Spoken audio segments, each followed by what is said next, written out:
Hello guys, কেমন আছে সবাই? তো দেখো, পুরো একদম নদী থেকে যে ঝরাগুলো বেরোয় সেখানেই।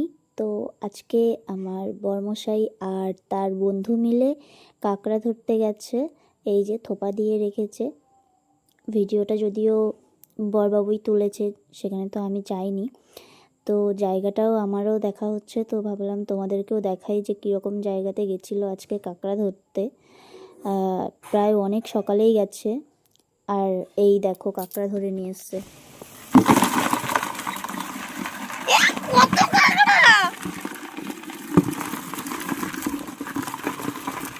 বাবাই ছোটগুলো দেখো, আপনি লাফাচ্ছে। পা ভাঙেনি তো? তোমার নাকি অনেক ছেড়ে দিয়েছে, ছেড়ে না দিলে অনেকগুলো বেরিয়ে গেছে না? না না, সেগুলো আবার একটু পড়ে গেছে। কটা বাজে জানো? 2টো বাজতে যায়। আমরা ভুল টাইম গেছে, কালকে ভোরে তো একদম ভোরে যাবো কালকে। আর বড় ভোরে গেলে না না, দুপুরের দিকেও পড়ে, জোয়ার ভাটা হিসেবে কাঁকড়া পড়ে, কাঁকড়ার কোনো ব্যাপার এখন তো ভাটা হচ্ছে, সেই নেই। পচে গেছে। তাহলে ফেলে দাও। পুকুর ফেললে বক্কে নেবে। হ্যাঁ নাও, এই টাইমটা কি করবে? কাঁকড়া বালতিতেই থাক। বাপি আপি চলো নেক্সট ভিডিওটা দেখাবো কাঁকড়াটা কি করলাম।